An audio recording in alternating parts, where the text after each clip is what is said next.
ਜੀ ਆਇਆਂ ਨੂੰ ਜੀ ਸਾਰਿਆਂ ਨੂੰ। ਮੈਂ ਸ਼ਿਵਰਾਜ ਸਿੰਘ ਇੱਕ ਵਾਰ ਫਿਰ ਤੁਹਾਡਾ ਸਾਰਿਆਂ ਦਾ ਸਵਾਗਤ ਕਰਦਾ ਪੀਐਨਐਫ ਦੇ ਇਸ ਪਲੇਟਫਾਰਮ ਤੇ। ਸੋ ਅੱਜ ਦੇ ਅਸੀਂ ਇਸ ਪੰਜਾਬੀ ਲੈਕਚਰ ਦੇ ਵਿੱਚ ਆਖਰੀ 3 ਮਾਤਰਾਵਾਂ ਕਰਾਵਾਂਗੇ ਤੁਹਾਨੂੰ। ਗੁਰਮੁਖੀ ਪੰਜਾਬੀ ਦੀਆਂ ਆਖਰੀ 3 ਮਾਤਰਾਵਾਂ। ਸੋ 13 ਮਾਤਰਾਵਾਂ ਨੇ ਟੋਟਲ, 10 ਮਾਤਰਾਵਾਂ ਆਪਣੀਆਂ ਹੋ ਚੁੱਕੀਆਂ ਤੇ ਅੱਜ ਦੇ 60ਵੇਂ ਲੈਕਚਰ ਵਿੱਚ ਆਖਰੀ 3 ਮਾਤਰਾਵਾਂ ਕਰਾਂਗੇ।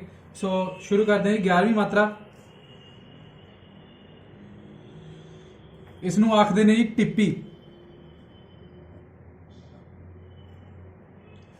ਤੇ ਇਸੇ ਦੇ ਨਾਲ ਇਹਦੇ ਨਾਲ ਹੀ ਮਿਲਦੀ ਜੁਲਦੀ 12ਵੀਂ ਮਾਤਰਾ ਹੈ, ਉਹ ਹੈ ਜੀ ਬਿੰਦੀ। ਤਾਂ ਇਹ ਦੋਨੋਂ ਇਕੱਠੇ ਹੀ ਆਪਾਂ ਡਿਸਕਸ ਕਰਾਂਗੇ। 11ਵੀਂ ਤੇ 12ਵੀਂ ਮਾਤਰਾ ਜੋ ਹੈ ਉਹ ਆਪਾਂ ਇਕੱਠੇ ਡਿਸਕਸ ਕਰਾਂਗੇ, ਟਿੱਪੀ ਤੇ ਬਿੰਦੀ।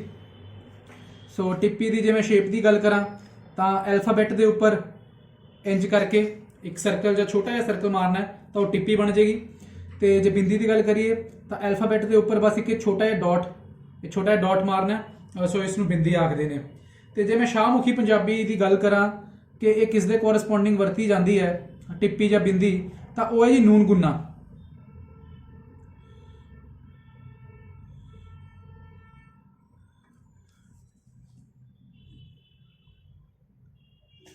ਸੋ ਜਿੱਥੇ ਵੀ ਨੂਨ ਗੁੰਨਾ ਵਰਤਿਆ ਜਾਂਦਾ ਹੈ ਸ਼ਾਹਮੁਖੀ ਪੰਜਾਬੀ ਦੇ ਵਿੱਚ, ਉੱਥੇ ਆਪਾਂ ਗੁਰਮੁਖੀ ਪੰਜਾਬੀ ਦੇ ਵਿੱਚ ਜਾਂ ਤੇ ਟਿੱਪੀ ਵਰਤਾਂਗੇ ਜਾਂ ਫਿਰ ਵਰਤਾਂਗੇ ਜੀ ਬਿੰਦੀ। ਸੋ ਜਾਂ ਤੇ ਟਿੱਪੀ ਜਾਂ ਫਿਰ ਬਿੰਦੀ।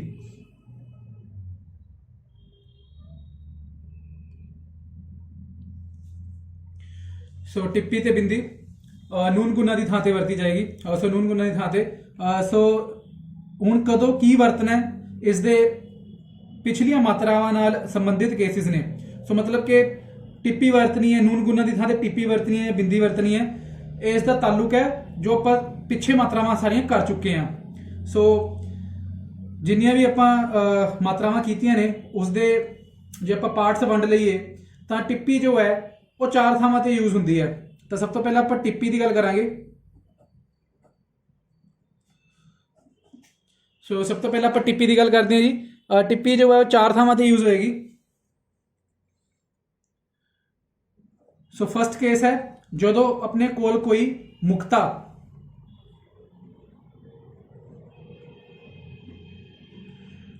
ਵਰਡ ਹੋਵੇ। ਮੁਕਤਾ ਵਰਡ ਕਿਹੜੇ ਹੁੰਦੇ ਨੇ? ਮੁਕਤਾ ਵਰਡ ਉਹ ਨੇ ਜਿਸ ਦੇ ਵਿੱਚ ਕੋਈ ਵੀ ਮਾਤਰਾ ਨਹੀਂ ਵਰਤੀ ਜਾਂਦੀ, ਜਾਂ ਤੁਸੀਂ ਕਹਿ ਲਓ ਕਿ ਮੁਕਤਾ ਇੱਕ ਲਫ਼ਜ਼ ਦਾ ਉਹ ਭਾਗ ਹੈ ਜਿਸ ਦੇ ਵਿੱਚ ਮਾਤਰਾ ਨਹੀਂ ਵਰਤੀ ਜਾਏਗੀ। ਜਿੱਦਾਂ ਕਿ ਹੁਣ ਮੈਂ ਤੁਹਾਨੂੰ ਐਗਜ਼ਾਮਪਲ ਦੇ ਨਾਲ ਦੱਸ ਸਕਦਾ। ਜਿਵੇਂ ਆਪਾਂ ਬੋਲਦੇ ਹਾਂ ਚੰਦ। ਸੋ ਚੇ, ਉਸ ਤੋਂ ਬਾਅਦ ਆ ਜਾਏਗਾ ਜੀ ਨੂਨ ਗੁੰਨਾ ਤੇ ਉਸ ਤੋਂ ਬਾਅਦ ਦਾਲ। ਸੋ ਇਹ ਚੰਦ ਦੇ ਸਪੈਲਿੰਗ ਹੋ ਗਏ। ਸੋ ਇਸ ਨੂੰ ਜਦ ਆਪਾਂ ਹੁਣ ਗੁਰਮੁਖੀ ਦੇ ਵਿੱਚ ਲਿਖਾਂਗੇ ਤਾਂ ਚੇ ਦੀ ਥਾਂ ਤੇ ਆ ਜਾਏਗਾ ਜੀ ਆਪਣੇ ਕੋਲ ਚੱਚਾ। ਨੂਨ ਗੁੰਨਾ ਦੀ ਥਾਂ ਤੇ ਆਪਣੇ ਕੋਲ ਆ ਜਾਏਗੀ ਜੀ ਟਿੱਪੀ ਤੇ ਦਾਲ ਦੀ ਥਾਂ ਤੇ ਆਪਣੇ ਕੋਲ ਆ ਜਾਏਗਾ ਦੱਦਾ। ਸੋ ਇਹ ਚੰਦ ਦੇ ਸਪੈਲਿੰਗ ਬਣ ਜਾਣਗੇ। ਤਾਂ ਹੁਣ ਵੇਖੋ ਚੰਦ ਦੇ ਵਿੱਚ ਜੋ ਹੈ ਚੇ ਤੇ ਦਾਲ ਦੇ ਵਿੱਚ ਜੋ ਹੈ ਕੋਈ ਵੀ ਮਾਤਰਾ ਨਹੀਂ ਆ ਰਹੀ। ਕਹਿਣ ਦਾ ਭਾਵ ਕਿ ਵਾਓ ਨਹੀਂ ਆ ਰਿਹਾ। ਸ਼ਾਹਮੁਖੀ ਪੰਜਾਬੀ ਦੀ ਗੱਲ ਕਰੀਏ ਤਾਂ ਕਹਿਣ ਦਾ ਭਾਵ ਇਹ ਹੈ ਕਿ ਵਾਓ ਨਹੀਂ ਆ ਰਿਹਾ ਤੇ ਇਹ ਨਹੀਂ ਆ, ਛੋਟੀ ਇਹ ਨਹੀਂ ਆ ਰਹੀ। ਜਦੋਂ ਇਹ ਦੋਵੇਂ ਨਾ ਆਉਂਦੇ ਹੋਣ ਕਿਸੇ ਦੋ ਐਲਫਾਬੈਟਸ ਦੇ ਵਿੱਚ ਤੇ ਉਹਦੇ ਵਿਚਕਾਰ ਜੋ ਹੈ ਨੂਨ ਗੁੰਨਾ ਲੱਗਦਾ ਹੋਵੇ ਤਾਂ ਉਸ ਜਗ੍ਹਾ ਤੇ ਆਪਾਂ ਟਿੱਪੀ ਵਰਤਾਂਗੇ। ਇਦਾਂ ਹੀ ਜੇ ਆਪਾਂ ਗੱਲ ਕਰੀਏ ਕਿ ਬੰਦਾ। ਸੋ ਜੇ ਆਪਾਂ ਬੰਦਾ ਲਿਖਣਾ ਹੋਵੇ ਸੋ ਸਭ ਤੋਂ ਪਹਿਲਾਂ ਤਾਂ ਬੇ, ਉਸ ਤੋਂ ਬਾਅਦ ਆ ਜਾਏਗਾ ਜੀ ਨੂਨ ਗੁੰਨਾ, ਉਸ ਤੋਂ ਬਾਅਦ ਦਾਲ ਤੇ ਉਸ ਤੋਂ ਬਾਅਦ ਛੋਟੀ ਹੈ। ਸੋ ਬੇ ਵਾਸਤੇ ਆ ਜਾਏਗਾ ਆਪਣੇ ਕੋਲ ਬੱਬਾ। ਨੂਨ ਗੁੰਨਾ ਦੀ ਥਾਂ ਤੇ ਆਪਣੇ ਕੋਲ ਆ ਜਾਏਗਾ ਜੀ ਕੰਨਾ। ਹੁਣ ਉਸ ਤੋਂ ਬਾਅਦ ਦੇ ਦੀ ਥਾਂ ਤੇ ਆਪਣੇ ਕੋਲ ਆ ਜਾਏਗਾ ਦੱਦਾ। ਦਾਲ ਦੀ ਥਾਂ ਤੇ ਆਪਣੇ ਕੋਲ ਆ ਜਾਏਗਾ ਦੱਦਾ ਤੇ ਛੋਟੀ ਹੈ ਦੇ ਵਾਸਤੇ ਆਪਣੇ ਕੋਲ ਆ ਜਾਏਗਾ ਇੱਥੇ ਕੰਨਾ, ਕਿਉਂਕਿ ਬੰਦਾ ਦੇ ਵਿੱਚ ਜੋ ਛੋਟੀ ਹੈ ਉਹ ਆ ਦੀ ਸਾਊਂਡ ਪ੍ਰੋਡਿਊਸ ਕਰ ਰਹੀ ਹੈ। ਤਾਂ ਹੁਣ ਦੇਖੋ ਬੰਦਾ ਦੇ ਵਿੱਚ ਜੋ ਹੈ ਕੰਨਾ ਉਹ ਮਾਤਰਾ ਲੱਗ ਜ਼ਰੂਰ ਰਹੀ ਹੈ, ਪਰ ਇੱਥੇ ਗੱਲ ਹੋ ਰਹੀ ਹੈ ਉਹ ਐਲਫਾਬੈਟਸ ਦੀ ਜਿੱਥੇ ਨੂਨ ਗੁੰਨਾ ਆ ਰਿਹਾ ਹੈ। ਤਾਂ ਹੁਣ ਬੇ ਤੇ ਦਾਲ ਦੇ ਵਿੱਚ ਫੇਰ ਕੋਈ ਵੀ ਮਾਤਰਾ ਨਹੀਂ ਲੱਗ ਰਹੀ ਸੀ, ਨਾ ਤਾਂ ਵਾਓ ਲੱਗ ਰਿਹਾ ਸੀ, ਨਾ ਛੋਟੀ ਏ ਲੱਗ ਰਹੀ ਸੀ, ਕੁਝ ਵੀ ਨਹੀਂ ਲੱਗ ਰਿਹਾ ਸੀ, ਸਿਰਫ ਨੂਨ ਗੁੰਨਾ ਸੀ ਦੋਹਾਂ ਦੇ ਵਿਚਕਾਰ। ਸੋ ਇਸ ਕਰਕੇ ਬੱਬਾ ਤੇ ਦੱਦਾ ਦੇ ਵਿਚਕਾਰ ਕੋਈ ਵੀ ਮਾਤਰਾ ਹੋਰ ਨਹੀਂ ਹੈਗੀ, ਤਾਂ ਇਸ ਨੂੰ ਆਪਾਂ ਮੁਕਤਾ ਕਹਾਂਗੇ। ਸੋ ਬੇਸਿਕਲੀ ਪੂਰੇ ਲਫ਼ਜ਼ ਦੇ ਵਿੱਚ ਮਾਤਰਾ ਆ ਸਕਦੀ ਹੈ, ਪਰ ਇੱਕ ਲਫ਼ਜ਼ ਦਾ ਉਹ ਪਾਰਟ ਜਿਸ ਦੇ ਵਿੱਚ ਮਾਤਰਾ ਨਾ ਆਵੇ ਦੋ ਅਲਫਾਬੈਟਸ ਦੇ ਵਿਚਕਾਰ ਉਸ ਨੂੰ ਮੁਕਤਾ ਆਖਦੇ ਨੇ। ਤੇ ਜੇ ਉਸ ਦੇ ਦਰਮਿਆਨ ਆਪਣੇ ਕੋਲ ਨੂਨ ਗੁੰਨਾ ਆਂਦਾ ਹੋਵੇ ਤਾਂ ਉੱਥੇ ਆਪਾਂ ਟਿੱਪੀ ਪਾਵਾਂਗੇ। ਸੋ ਬੰਦਾ ਐਦਾਂ ਹੀ ਜੇ ਮੈਂ ਹੋਰ ਐਗਜ਼ਾਮਪਲਸ ਦੇਵਾਂ ਤਾਂ ਕੰਗਾ, ਸੋ ਕਾਫ, ਉਸ ਤੋਂ ਬਾਅਦ ਨੂਨ ਗੁੰਨਾ, ਫਿਰ ਗਾਫ, ਦੋ ਚਸ਼ਮੀ ਹੈ ਤੇ ਫਿਰ ਅਲਫ। ਸੋ ਕਾਫ ਦੇ ਵਾਸਤੇ ਆਪਣੇ ਕੋਲ ਆ ਗਿਆ ਜੀ ਕੱਕਾ,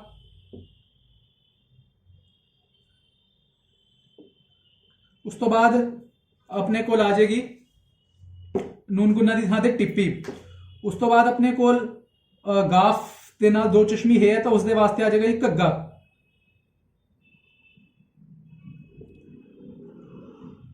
ਤੇ ਅਲਫ ਦੇ ਵਾਸਤੇ ਆਪਣੇ ਕੋਲ ਆ ਜਾਏਗਾ ਜੀ, ਅਲਫ ਦੇ ਵਾਸਤੇ ਆਪਣੇ ਕੋਲ ਆ ਜਾਏਗਾ ਕੰਨਾ। ਇਹ ਥੋੜੀ ਗਲਤੀ हो गई, ये ऊपर नहीं आएगी, ये चीज़ नहीं आएगी, ये ऊपर ਦੀ खुला रहेगा, दोबारा लिख ਦਿੰਦੇ ਆ। सो काफ ਦੇ ਵਾਸਤੇ ਆਪਣੇ ਕੋਲ ਆ ਜਾਏਗਾ ਜੀ ਕੱਕਾ, ਨੂਨ ਗੁੰਨਾ ਦੀ ਥਾਂ ਤੇ ਆਪਣੇ ਕੋਲ ਆ ਜਾਏਗੀ ਟਿੱਪੀ। ਗਾਫ ਪਲੱਸ ਦੋ ਚਸ਼ਮੀ ਹੈ ਉਸ ਦੇ ਵਾਸਤੇ ਆਪਣੇ ਕੋਲ ਇੱਕ ਲਹਿਦਾ ਅਲਫਾਬੈਟ ਸੀ ਜਿਸ ਨੂੰ ਆਪਾਂ ਆਖਦੇ ਆ ਜੀ ਘੱਗਾ। ਤੇ ਉਸ ਤੋਂ ਬਾਅਦ ਅਲਫ ਦੇ ਵਾਸਤੇ ਆਪਣੇ ਕੋਲ ਆ ਜਾਏਗਾ ਕੰਨਾ। ਸੋ ਇਹ ਕੰਗਾ ਇਹਦੇ ਸਪੈਲਿੰਗ ਹੋ ਗਏ। ਇੱਥੇ ਉੱਪਰ ਥੋੜੀ ਗਲਤੀ ਹੋ ਗਈ ਸੀ, ਇਹ ਘੱਗਾ ਉੱਪਰੋਂ ਦੀ ਖੁੱਲਾ ਹੁੰਦਾ ਹੈ, ਇਹ ਡੈਸ਼ ਨਹੀਂ ਆਏਗੀ ਇਹਦੇ ਉੱਪਰ। ਸੋ ਇਹ ਕੰਗਾ ਦੇ ਸਪੈਲਿੰਗ ਹੋ ਗਏ। ਸੋ ਇਦਾਂ ਹੀ ਜੇ ਆਪਾਂ ਹੁਣ ਪੰਜਾਬ ਲਿਖਣਾ ਚਾਹੀਏ, ਸੋ ਪੇ, ਪੇ ਦੇ ਨਾਲ ਹੈ ਜੀ ਨੂਨ ਗੁੰਨਾ, ਉਸ ਤੋਂ ਬਾਅਦ ਜੀਮ, ਉਸ ਤੋਂ ਬਾਅਦ ਹੈ ਜੀ ਅਲਫ ਤੇ ਆਖੀਰ ਦੇ ਵਿੱਚ ਹੈ ਜੀ ਬੇ। ਸੋ ਇਹ ਪੰਜਾਬ ਦੇ ਸਪੈਲਿੰਗ ਇਦਾਂ ਬਣਦੇ ਨੇ ਸ਼ਾਹਮੁਖੀ ਪੰਜਾਬੀ ਦੇ ਵਿੱਚ। ਸੋ ਇਸ ਨੂੰ ਜੇ ਹੁਣ ਆਪਾਂ ਗੁਰਮੁਖੀ ਦੇ ਵਿੱਚ ਲਿਖਣਾ ਚਾਹੀਏ ਤਾਂ ਸਭ ਤੋਂ ਪਹਿਲਾਂ ਪੇ ਦੇ ਵਾਸਤੇ ਆ ਜਾਏਗਾ ਪੱਪਾ। ਹੁਣ ਨੂਨ ਗੁੰਨਾ ਹੈ ਤਾਂ ਉਸ ਦੀ ਥਾਂ ਤੇ ਆਪਣੇ ਕੋਲ ਆ ਜਾਏਗੀ ਉੱਪਰ ਟਿੱਪੀ। ਉਸ ਤੋਂ ਬਾਅਦ ਜੀਮ ਹੈ ਤਾਂ ਉਸ ਦੇ ਵਾਸਤੇ ਜੱਜਾ। ਅਲਫ ਦੀ ਥਾਂ ਤੇ ਆ ਜਾਏਗਾ ਆਪਣੇ ਕੋਲ ਕੰਨਾ ਤੇ ਬੇ ਦੀ ਥਾਂ ਤੇ ਆਪਣੇ ਕੋਲ ਆ ਜਾਏਗਾ ਜੀ ਬੱਬਾ। ਸੋ ਇਹ ਪੰਜਾਬ ਦੇ ਆਪਣੇ ਸਪੈਲਿੰਗ ਬਣ ਗਏ ਨੇ। ਸੋ ਪੇ ਦੇ ਵਾਸਤੇ ਪੱਪਾ, ਨੂਨ ਗੁੰਨਾ ਦੀ ਥਾਂ ਤੇ ਟਿੱਪੀ, ਜੀਮ ਦੇ ਵਾਸਤੇ ਜੱਜਾ, ਅਲਫ ਵਾਸਤੇ ਕੰਨਾ ਤੇ ਬੇ ਦੇ ਵਾਸਤੇ ਬੱਬਾ।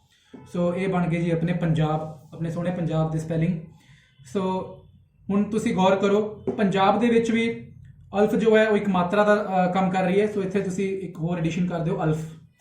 ਸੋ ਵਾਓ ਛੋਟੀ ਏ ਤੇ ਅਲਫ ਇਹ ਮਾਤਰਾ ਦਾ ਕੰਮ ਕਰਦੇ ਨੇ। ਸ਼ਾਹਮੁਖੀ ਪੰਜਾਬੀ ਦੀ ਗੱਲ ਕਰੀਏ ਜੇ ਤਾਂ ਹੁਣ ਇਹਦੇ ਵਿੱਚ ਕੰਨਾ ਮਾਤਰਾ ਲੱਗ ਰਹੀ ਹੈ ਪਰ ਉਹ ਜੱਜੇ ਤੇ ਬੱਬੇ ਦੇ ਵਿੱਚ ਹੈ। ਜੇ ਆਪਾਂ ਪੱਪੇ ਤੇ ਜੱਜੇ ਦੀ ਗੱਲ ਕਰੀਏ ਜਿਸ ਦੇ ਦਰਮਿਆਨ ਨੂਨ ਗੁੰਨਾ ਆ ਰਿਹਾ, ਇਹਨਾਂ ਦੇ ਵਿਚਕਾਰ ਹੋਰ ਕੋਈ ਮਾਤਰਾ ਨਹੀਂ ਹੈਗੀ।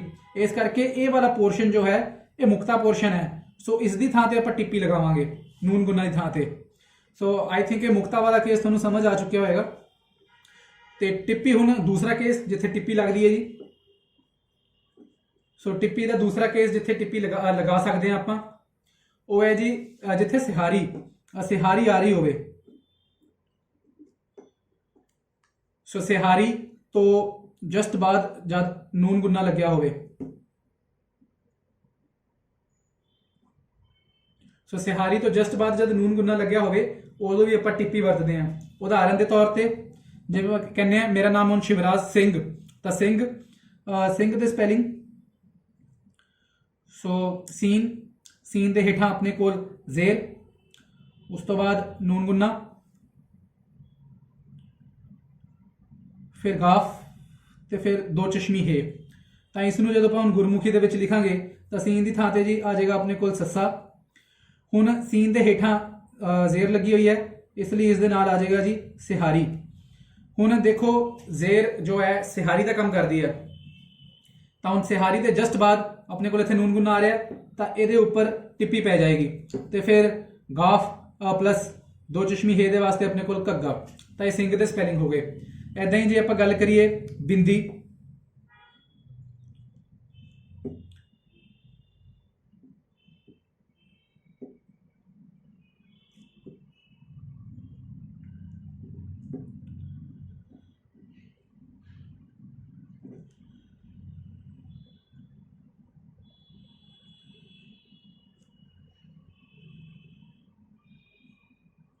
ਸੋ ਇਹ ਬਿੰਦੀ ਦੇ ਸਪੈਲਿੰਗ ਬਣਨਗੇ ਜੀ ਬੇ ਦੇ ਹੇਠਾਂ ਜ਼ੇਰ, ਉਸ ਤੋਂ ਬਾਅਦ ਨੂਨ ਗੁੰਨਾ, ਫਿਰ ਦਾਲ ਦੇ ਹੇਠਾਂ ਜ਼ੇਰ ਤੇ ਉਸ ਤੋਂ ਬਾਅਦ ਛੋਟੀ ਏ ਤੇ ਉਸ ਤੋਂ ਬਾਅਦ ਸੋ ਬਿੰਦੀ। ਸੋ ਬੇ ਦੇ ਵਾਸਤੇ ਆਪਣੇ ਕੋਲ ਆ ਜਾਏਗਾ ਬੱਬਾ। ਹੁਣ ਬੇ ਦੇ ਹੇਠਾਂ ਜੋ ਜ਼ੇਰ ਹੈ ਉਸ ਦੇ ਵਾਸਤੇ ਆਪਣੇ ਕੋਲ ਆ ਜਾਏਗੀ ਸਿਹਾਰੀ ਤੇ ਹੁਣ ਉਸ ਤੋਂ ਜਸਟ ਬਾਅਦ ਨੂਨ ਗੁੰਨਾ ਹੈ ਤਾਂ ਉਸ ਦੇ ਵਾਸਤੇ ਆ ਜਾਏਗੀ ਆਪਣੇ ਕੋਲ ਟਿੱਪੀ। ਉਸ ਤੋਂ ਬਾਅਦ ਆਪਣੇ ਕੋਲ ਦਾਲ ਹੈ, ਸੋ ਉਸ ਦੇ ਵਾਸਤੇ ਦੱਦਾ, ਤੇ ਕਿਉਂਕਿ ਦਾਲ ਦੇ ਹੇਠਾਂ ਜ਼ੇਰ ਹੈ ਤੇ ਉਸ ਤੋਂ ਜਸਟ ਬਾਅਦ ਆਪਣੇ ਕੋਲ ਛੋਟੀ ਏ ਲੱਗੀ ਹੋਈ ਹੈ ਤਾਂ ਉਸ ਦੇ ਲਈ ਆਪਣੇ ਕੋਲ ਆ ਜਾਏਗੀ ਬਿਹਾਰੀ। ਸੋ ਇਹ ਬਿੰਦੀ ਦੇ ਸਪੈਲਿੰਗ ਹੋ ਗਏ ਨੇ। ਤੇ ਇਸ ਤੋਂ ਬਾਅਦ ਹੁਣ ਜੇ ਆਪਾਂ ਗੱਲ ਕਰੀਏ ਇੱਕ ਹੋਰ ਐਗਜ਼ਾਮਪਲ ਦੀ, ਤਾਂ ਚਿੰਗਾਰੀ। ਸੋ ਚੇ ਦੇ ਹੇਠਾਂ ਆਪਣੇ ਕੋਲ ਜ਼ੇਰ ਹੈ, ਉਸ ਤੋਂ ਬਾਅਦ ਨੂਨ ਗੁੰਨਾ, ਫਿਰ ਗਾਫ ਤੇ ਨਾਲ ਅਲਫ, ਰੇ ਦੇ ਹੇਠਾਂ ਜ਼ੇਰ ਤੇ ਛੋਟੀ ਏ। ਸੋ ਇਹ ਚਿੰਗਾਰੀ ਦੇ ਸਪੈਲਿੰਗ ਹੋ ਗਏ। ਤਾਂ ਇਸ ਨੂੰ ਕਿੱਦਾਂ ਲਿਖਿਆ ਜਾਏਗਾ? ਚੇ ਦੀ ਥਾਂ ਤੇ ਆਪਣੇ ਕੋਲ ਚੱਚਾ, ਹੁਣ ਕਿਉਂਕਿ ਚੇ ਦੇ ਹੇਠਾਂ ਜ਼ੇਰ ਸੀ ਤਾਂ ਉਸ ਦੇ ਵਾਸਤੇ ਆ ਗਈ ਸਿਹਾਰੀ। ਹੁਣ ਉਸ ਤੋਂ ਜਸਟ ਬਾਅਦ ਆਪਣੇ ਕੋਲ ਨੂਨ ਗੁੰਨਾ, ਤਾਂ ਇਹਦੇ ਨਾਲ ਹੀ ਇੱਥੇ ਟਿੱਪੀ ਆ ਜਾਏਗੀ। ਗਾਫ ਦੇ ਵਾਸਤੇ ਗੱਗਾ, ਅਲਫ ਦੇ ਵਾਸਤੇ ਕੰਨਾ, ਰੇ ਦੇ ਵਾਸਤੇ ਆਪਣੇ ਕੋਲ ਰਾਰਾ, ਤੇ ਕਿਉਂਕਿ ਰੇ ਦੇ ਹੇਠਾਂ ਜ਼ੇਰ ਹੈ ਤੇ ਉਸ ਤੋਂ ਬਾਅਦ ਛੋਟੀ ਏ ਤਾਂ ਬਿਹਾਰੀ। ਸੋ ਇਹ ਚਿੰਗਾਰੀ। ਸੋ ਸਭ ਤੋਂ ਪਹਿਲਾ ਕੇਸ ਟਿੱਪੀ ਜਿੱਥੇ ਵਰਤੀ ਜਾਂਦੀ ਹੈ ਉੱਥੇ ਮੁਕਤਾ, ਦੂਸਰੀ ਜਿੱਥੇ ਸਿਹਾਰੀ ਹੋਵੇ, ਸੋ ਸਿਹਾਰੀ ਦੇ ਨਾਲ ਆਪਾਂ ਟਿੱਪੀ ਵਰਤਾਂਗੇ ਨੂਨ ਗੁੰਨਾ ਦੀ ਜਗ੍ਹਾ ਤੇ। ਸੋ ਤੀਸਰਾ ਕੇਸ ਹੁਣ ਜੇ ਟਿੱਪੀ ਦਾ ਆਪਾਂ ਡਿਸਕਸ ਕਰੀਏ, ਸੋ ਟਿੱਪੀ ਦਾ ਤੀਸਰਾ ਕੇਸ ਜਿੱਥੇ ਆਪਣੇ ਕੋਲ ਔਂਕੜ ਆਵੇ ਤੇ ਔਂਕੜ ਤੋਂ ਜਸਟ ਬਾਅਦ ਜੋ ਹੈ ਆਪਣੇ ਕੋਲ ਨੂਨ ਗੁੰਨਾ ਲੱਗਿਆ ਹੋਵੇ, ਯਾਨੀ ਕਿ ਐਲਫਾਬੈਟ ਦੇ ਉੱਤੇ ਪੇਸ਼ ਜਿੱਥੇ ਆਵੇ ਤੇ ਪੇਸ਼ ਤੋਂ ਜਸਟ ਬਾਅਦ ਨੂਨ ਗੁੰਨਾ ਲੱਗਿਆ ਹੋਵੇ, ਉੱਥੇ ਵੀ ਆਪਾਂ ਟਿੱਪੀ ਵਰਤਾਂਗੇ। ਉਦਾਹਰਨ ਦੇ ਤੌਰ ਤੇ ਜਿਵੇਂ ਕਿ ਆਪਾਂ ਬੋਲਦੇ ਹਾਂ ਸੁੰਦਰ, ਸੋ ਸੀਨ ਦੇ ਉੱਤੇ ਪੇਸ਼ ਹੈ ਜੀ, ਉਸ ਤੋਂ ਬਾਅਦ ਹੈ ਆਪਣੇ ਕੋਲ ਨੂਨ ਗੁੰਨਾ, ਫਿਰ ਦਾਲ ਤੇ ਆਖੀਰ ਦੇ ਵਿੱਚ ਰੇ। ਸੋ ਇਹ ਸੁੰਦਰ ਦੇ ਸਪੈਲਿੰਗ ਬਣ ਗਏ ਨੇ। ਤਾਂ ਇਸ ਨੂੰ ਜਦੋਂ ਗੁਰਮੁਖੀ ਦੇ ਵਿੱਚ ਲਿਖਾਂਗੇ ਤਾਂ ਸੀਨ ਦੀ ਥਾਂ ਤੇ ਆਪਣੇ ਕੋਲ ਸੱਸਾ, ਹੁਣ ਕਿਉਂਕਿ ਸੀਨ ਦੇ ਉੱਤੇ ਪੇਸ਼ ਸੀ ਤਾਂ ਸੱਸੇ ਦੇ ਹੇਠਾਂ ਜੋ ਹੈ ਔਂਕੜ ਆ ਜਾਏਗੀ, ਤੇ ਉਸ ਤੋਂ ਹੁਣ ਜਸਟ ਬਾਅਦ ਪੇਸ਼ ਤੋਂ ਜਸਟ ਬਾਅਦ ਨੂਨ ਗੁੰਨਾ ਆ ਰਿਹਾ ਤਾਂ ਉਸ ਦੇ ਸੱਸੇ ਦੇ ਉੱਪਰ ਹੀ ਆਪਣੇ ਕੋਲ ਟਿੱਪੀ ਆ ਜਾਏਗੀ। ਫਿਰ ਦਾਲ ਤਾਂ ਉਸ ਦੇ ਵਾਸਤੇ ਆ ਜਾਏਗਾ ਦੱਦਾ, ਤੇ ਫਿਰ ਰੇ ਤਾਂ ਉਸ ਦੇ ਵਾਸਤੇ ਰਾਰਾ। ਤਾਂ ਇਹ ਸੁੰਦਰ ਦੇ ਸਪੈਲਿੰਗ ਹੋ ਗਏ। ਐਦਾਂ ਹੀ ਜੇ ਆਪਾਂ ਲਿਖਣਾ ਚਾਹੀਏ ਮੁੰਡਾ, ਸੋ ਮੀਮ ਦੇ ਉੱਤੇ ਆਪਣੇ ਕੋਲ ਪੇਸ਼, ਉਸ ਤੋਂ ਜਸਟ ਬਾਅਦ ਆਪਣੇ ਕੋਲ ਨੂਨ ਗੁੰਨਾ, ਫਿਰ ਆਪਣੇ ਕੋਲ ਆਈ ਦਾਲ ਤੇ ਫਿਰ ਅਲਫ। ਸੋ ਇਹ ਮੁੰਡਾ ਦੇ ਸਪੈਲਿੰਗ ਹੋ ਗਏ ਨੇ। ਸੋ ਇਸ ਨੂੰ ਜਦੋਂ ਆਪਾਂ ਗੁਰਮੁਖੀ ਦੇ ਵਿੱਚ ਲਿਖਾਂਗੇ ਤਾਂ ਮੀਮ ਦੇ ਵਾਸਤੇ ਆ ਜਾਏਗਾ ਆਪਣੇ ਕੋਲ ਮੰਮਾ। ਹੁਣ ਉਸ ਦੇ ਮੀਮ ਦੇ ਉੱਪਰ ਜੋ ਹੈ ਪੇਸ਼ ਲੱਗੀ ਹੋਈ ਹੈ ਤਾਂ ਮੰਮੇ ਦੇ ਹੇਠਾਂ ਔਂਕੜ ਆ ਜਾਏਗੀ, ਉਸ ਤੋਂ ਬਾਅਦ ਜਸਟ ਬਾਅਦ ਨੂਨ ਗੁੰਨਾ, ਤਾਂ ਉਸ ਦੇ ਵਾਸਤੇ ਆਪਣੇ ਕੋਲ ਆ ਗਈ ਟਿੱਪੀ, ਉਸ ਤੋਂ ਬਾਅਦ ਡਾਲ ਦੇ ਵਾਸਤੇ ਆਪਣੇ ਕੋਲ ਆ ਗਿਆ ਡੱਡਾ, ਤੇ ਉਸ ਤੋਂ ਬਾਅਦ ਅਲਫ ਦੇ ਵਾਸਤੇ ਆ ਗਿਆ ਕੰਨਾ। ਸੋ ਇਹ ਮੁੰਡਾ ਦੇ ਸਪੈਲਿੰਗ ਹੋ ਗਏ। ਐਦਾਂ ਹੀ ਜੇ ਆਪਾਂ ਲਿਖਣਾ ਚਾਹੀਏ ਚੁੰਝ, ਕਿ ਪੰਛੀ ਦੀ ਚੁੰਝ, ਸੋ ਚੁੰਝ ਦੇ ਕੀ ਸਪੈਲਿੰਗ ਹੋਣਗੇ ਜੀ? ਚੇ ਦੇ ਉੱਪਰ ਜੋ ਹੈ ਪੇਸ਼ ਲੱਗੀ ਹੋਈ ਹੈ ਤੇ ਉਸ ਤੋਂ ਜਸਟ ਬਾਅਦ ਨੂਨ ਗੁੰਨਾ, ਉਸ ਤੋਂ ਬਾਅਦ ਜੀਮ, ਤੇ ਜੀਮ ਦੇ ਨਾਲ ਲੱਗੀ ਹੋਈ ਹੈ ਜੀ ਦੋ ਚਸ਼ਮੀ ਹੈ। ਸੋ ਇਹ ਚੁੰਝ ਦੇ ਸਪੈਲਿੰਗ ਸ਼ਾਹਮੁਖੀ ਦੇ ਵਿੱਚ ਤੇ ਗੁਰਮੁਖੀ ਦੇ ਵਿੱਚ। ਸੋ ਚੇ ਦੀ ਥਾਂ ਤੇ ਆ ਜਾਏਗਾ ਚੱਚਾ, ਉਸ ਦੇ ਉੱਪਰ ਪੇਸ਼ ਹੈ ਤਾਂ ਹੇਠਾਂ ਔਂਕੜ, ਉਸ ਤੋਂ ਬਾਅਦ ਨੂਨ ਗੁੰਨਾ ਹੈ ਤਾਂ ਉਸ ਦੇ ਵਾਸਤੇ ਟਿੱਪੀ, ਤੇ ਜੀਮ ਪਲੱਸ ਦੋ ਚਸ਼ਮੀ ਹੈ ਇਹ ਬਣ ਜਾਂਦੇ ਝੱਜਾ। ਸੋ ਚੁੰਝ, ਇਹ ਚੁੰਝ ਦੇ ਸਪੈਲਿੰਗ ਹੋ ਗਏ। ਸੋ ਇਹ ਥਰਡ ਕੇਸ ਹੋ ਗਿਆ ਜਿੱਥੇ ਆਪਾਂ ਟਿੱਪੀ ਵਰਤਾਂਗੇ ਜੀ, ਔਂਕੜ ਤੇ ਯਾਨੀ ਕਿ ਜੇ ਸ਼ਾਹਮੁਖੀ ਦੀ ਗੱਲ ਕਰੀਏ ਤਾਂ ਪੇਸ਼। ਸੋ ਸਿਹਾਰੀ ਜਾਂ ਤੁਸੀਂ ਕਹਿ ਲਓ ਕਿ ਜ਼ੇਰ ਲੱਗੀ ਹੋਵੇ ਜਿੱਥੇ, ਤੇ ਔਂਕੜ ਜਾਂ ਤੁਸੀਂ ਕਹਿ ਲਓ ਕਿ ਜਿੱਥੇ ਪੇਸ਼ ਲੱਗੀ ਹੋਵੇ, ਸੋ ਉੱਥੇ ਆਪਣੇ ਕੋਲ ਇਹ ਚੀਜ਼ ਵਰਤੀ ਜਾਏਗੀ ਟਿੱਪੀ। ਤੇ ਹੁਣ ਚੌਥਾ ਕੇਸ ਤੇ ਆਖਰੀ ਕੇਸ ਜਿਸ ਦੇ ਵਿੱਚ ਆਪਾਂ ਟਿੱਪੀ ਵਰਤਾਂਗੇ ਉਹ ਹੈ ਜੀ ਦੁਲੈਂਕੜ ਦਾ, ਸੌਰੀ ਹਾਂ ਦੁਲੈਂਕੜ ਦਾ। ਸੋ ਦੁਲੈਂਕੜ, ਸੋ ਦੁਲੈਂਕੜ ਉਸ ਤੋਂ ਬਾਅਦ ਆਪਣੇ ਕੋਲ ਜੇ ਨੂਨ ਗੁੰਨਾ ਲੱਗਿਆ ਹੋਵੇ, ਯਾਨੀ ਕਿ ਪੇਸ਼ ਲੱਗੀ ਹੋਵੇ, ਉਸ ਤੋਂ ਜਸਟ ਬਾਅਦ ਆਪਣੇ ਕੋਲ ਵਾਓ ਲੱਗਿਆ ਹੋਵੇ ਤੇ ਫਿਰ ਨੂਨ ਗੁੰਨਾ ਲੱਗਿਆ ਹੋਵੇ। ਸੋ ਅਲਫਾਬੈਟ ਦੇ ਉੱਪਰ ਜੋ ਹੈ ਪੇਸ਼ ਲੱਗੀ ਹੋਵੇ, ਉਸ ਤੋਂ ਬਾਅਦ ਵਾਓ ਲੱਗਿਆ ਹੋਵੇ ਅਤੇ ਫਿਰ ਨੂਨ ਗੁੰਨਾ ਲੱਗਿਆ ਹੋਵੇ ਤਾਂ ਉਹ ਦੁਲੈਂਕੜ ਵਾਲਾ ਕੇਸ ਬਣੇਗਾ। ਤਾਂ ਉਸ ਦੇ ਵਿੱਚ ਵੀ ਆਪਾਂ ਟਿੱਪੀ ਵਰਤਾਂਗੇ। ਸੋ ਐਗਜ਼ਾਮਪਲ ਦੇ ਤੌਰ ਤੇ ਜਿਵੇਂ ਕਿ ਆਪਾਂ ਕਹਿੰਦੇ ਹਾਂ ਜੀ ਗੂੰਜ, ਆਵਾਜ਼ ਗੂੰਜ ਪਈ, ਉੱਥੇ ਇੰਨਾ ਸन्नाटा ਸੀ ਕਿ ਆਵਾਜ਼ ਗੂੰਜ ਪਈ। ਸੋ ਗਾਫ ਦੇ ਉੱਤੇ ਪੇਸ਼, ਉਸ ਤੋਂ ਬਾਅਦ ਵਾਓ, ਤੇ ਉਸ ਤੋਂ ਬਾਅਦ ਹੈ ਜੀ ਆਪਣੇ ਕੋਲ ਨੂਨ ਗੁੰਨਾ ਤੇ ਫਿਰ ਹੈਗਾ ਜੀ ਆਪਣੇ ਕੋਲ ਜੀਮ। ਸੋ ਇਹ ਗੂੰਜ ਦੇ ਸਪੈਲਿੰਗ ਬਣਨਗੇ। ਸੋ ਗਾਫ ਦੇ ਵਾਸਤੇ ਆਪਣੇ ਕੋਲ ਗੱਗਾ, ਕਿਉਂਕਿ ਉੱਪਰ ਪੇਸ਼ ਸੀ ਤੇ ਉਸ ਤੋਂ ਬਾਅਦ ਵਾਓ ਸੀ ਤਾਂ ਹੇਠਾਂ ਆਪਣੇ ਕੋਲ ਦੁਲੈਂਕੜ ਆ ਜਾਏਗੀ। ਹੁਣ ਉਸ ਤੋਂ ਬਾਅਦ ਨੂਨ ਗੁੰਨਾ ਹੈ ਤਾਂ ਇਸ ਦੇ ਉੱਪਰ ਆਪਣੇ ਕੋਲ ਆ ਜਾਏਗਾ ਟਿੱਪੀ, ਤੇ ਜੀਮ ਦੇ ਵਾਸਤੇ ਆਪਣੇ ਕੋਲ ਆ ਜਾਏਗਾ ਜੀ ਜੱਜਾ। ਤਾਂ ਇਹ ਗੂੰਜ ਦੇ ਸਪੈਲਿੰਗ ਹੋ ਗਏ। ਐਦਾਂ ਹੀ ਗੂੰਦ, ਸੋ ਗਾਫ ਦੇ ਉੱਤੇ ਆਪਣੇ ਕੋਲ ਪੇਸ਼, ਉਸ ਤੋਂ ਬਾਅਦ ਆਪਣੇ ਕੋਲ ਵਾਓ ਹੈ, ਉਸ ਤੋਂ ਬਾਅਦ ਨੂਨ ਗੁੰਨਾ ਤੇ ਫਿਰ ਦਾਲ।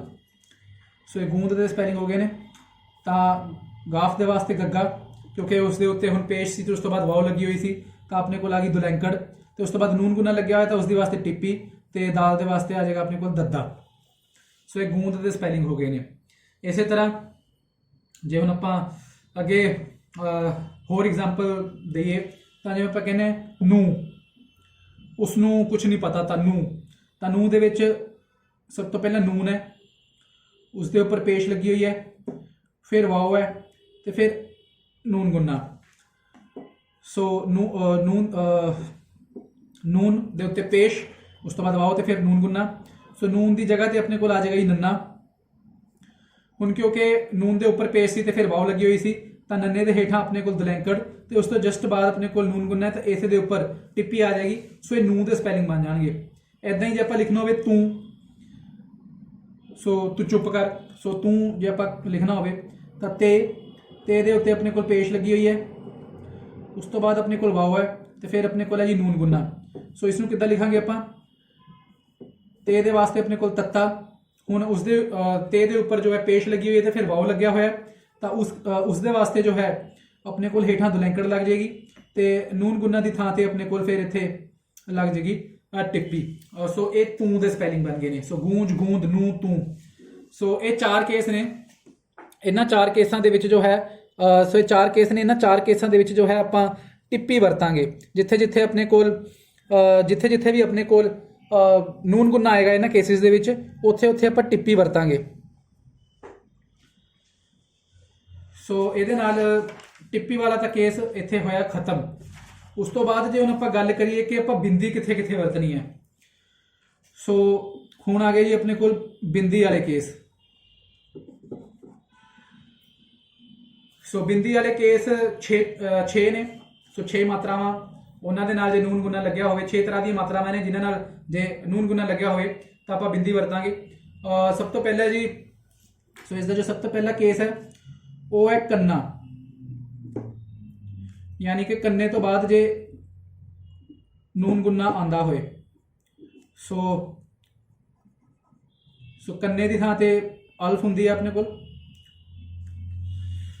ਸ਼ਾਹਮੁਖੀ ਦੇ ਵਿੱਚ। ਸੋ ਯਾਨੀ ਕਿ ਸ਼ਾਹਮੁਖੀ ਵਿੱਚ ਜਿੱਥੇ ਅਲਫ ਆ ਜਾਵੇ ਤੇ ਅਲਫ ਤੋਂ ਬਾਅਦ ਆਪਣੇ ਕੋਲ ਨੂਨ ਗੁੰਨਾ ਆ ਜਾਵੇ, ਸੋ ਗੁਰਮੁਖੀ ਵਿੱਚ ਉੱਥੇ ਬਿੰਦੀ ਵਰਤੀ ਜਾਏਗੀ।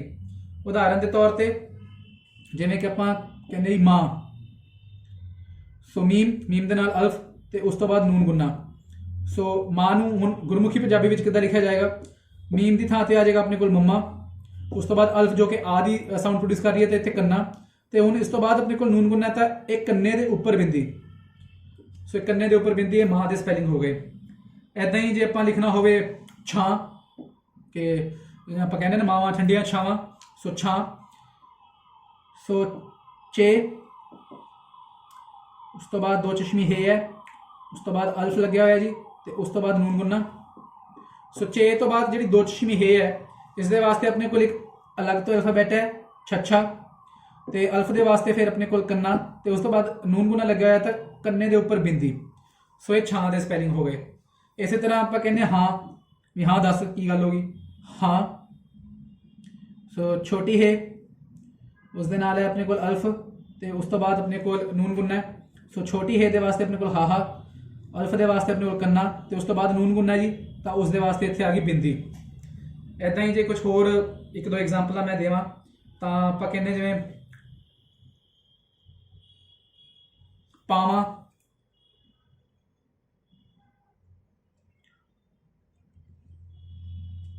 ਨਹੀਂ ਬੋਲੀਆਂ ਮੈਂ ਪਾਵਾਂ, ਸੋ ਪਾਵਾਂ।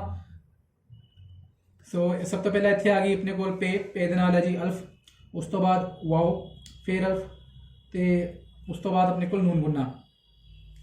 ਸੋ ਪੇ ਦੇ ਥਾਂ ਤੇ ਆ ਜਾਏਗਾ ਆਪਣੇ ਕੋਲ ਪੱਪਾ, ਅਲਫ ਦੀ ਥਾਂ ਤੇ ਆ ਜਾਏਗਾ ਜੀ ਕੰਨਾ। ਪਾਵਾਂ ਦੇ ਵਿੱਚ ਹੁਣ ਵਾਓ ਜੋ ਹੈ ਵੀ ਦੀ ਸਾਊਂਡ ਪ੍ਰੋਡਿਊਸ ਕਰਦਾ ਹੈ, ਇਸ ਲਈ ਵਾਵਾ। ਉਸ ਤੋਂ ਬਾਅਦ ਫੇਰ ਕੰਨਾ ਹੈ, ਤੇ ਉਸ ਤੋਂ ਬਾਅਦ ਨੂਨ ਗੁੰਨਾ ਤੇ ਇਹ ਵਾਲੇ ਕੰਨੇ ਦੇ ਉੱਪਰ ਆਪਣੇ ਕੋਲ ਬਿੰਦੀ ਲੱਗ ਜਾਏਗੀ। ਸੋ ਇਹ ਪਾਵਾਂ ਦੇ ਸਪੈਲਿੰਗ ਹੋ ਗਏ। ਇੱਦਾਂ ਹੀ ਜੇ ਆਪਾਂ ਗੱਲ ਕਰੀਏ ਇੱਕ ਹੋਰ ਔਕੜਾਂ, ਸੋ ਅਲਫ ਦੇ ਉੱਤੇ ਜ਼ਬਰ, ਫਿਰ ਪੇਸ਼, ਕਾਫ, ਉਸ ਤੋਂ ਬਾਅਦ ੜੇ, ਅਲਫ ਤੇ ਫਿਰ ਨੂਨ ਗੁੰਨਾ। ਸੋ ਇਹ ਪਿਛਲੇ ਲੈਕਚਰ ਵਿੱਚ ਜਿੱਦਾਂ ਤੁਹਾਨੂੰ ਦੱਸਿਆ ਸੀ ਕਿ ਇਸ ਪੂਰੇ ਦੇ ਵਾਸਤੇ ਆਪਣੇ ਕੋਲ ਆੜੇ ਦੇ ਉੱਤੇ ਘਨੌੜਾ ਵਰਤਿਆ ਜਾਏਗਾ। ਉਸ ਤੋਂ ਬਾਅਦ ਕਾਫ ਦੇ ਵਾਸਤੇ ਆਪਣੇ ਕੋਲ ਆ ਗਿਆ ਕੱਕਾ, ੜੇ ਦੇ ਵਾਸਤੇ ਆਪਣੇ ਕੋਲ ਆ ਗਿਆ ਜੀ ਰਾੜਾ, ਉਸ ਤੋਂ ਬਾਅਦ ਅਲਫ ਸੀ ਉਸ ਦੇ ਵਾਸਤੇ ਕੰਨਾ, ਤੇ ਉਸ ਤੋਂ ਬਾਅਦ ਨੂਨ ਗੁੰਨਾ ਤਾਂ ਕੰਨੇ ਦੇ ਉੱਪਰ ਆਪਣੇ ਕੋਲ ਇੱਥੇ ਬਿੰਦੀ ਆ ਜਾਏਗੀ। ਸੋ ਇਹ ਔਕੜਾਂ ਦੇ ਸਪੈਲਿੰਗ ਹੋ ਗਏ। ਸੋ ਇਹ ਬਿੰਦੀ ਦਾ ਫਸਟ ਕੇਸ ਹੈ ਜਦ ਕੰਨਾ ਲੱਗਿਆ ਹੋਵੇ ਜਾਂ ਤੁਸੀਂ ਕਹਿ ਲਓ ਅਲਫ ਲੱਗਿਆ ਹੋਵੇ ਤੇ ਉਸ ਤੋਂ ਬਾਅਦ ਨੂਨ ਗੁੰਨਾ ਆਵੇ, ਤਾਂ ਉਸ ਕੇਸ ਦੇ ਵਿੱਚ ਆਪਾਂ ਬਿੰਦੀ ਵਰਤਾਂਗੇ।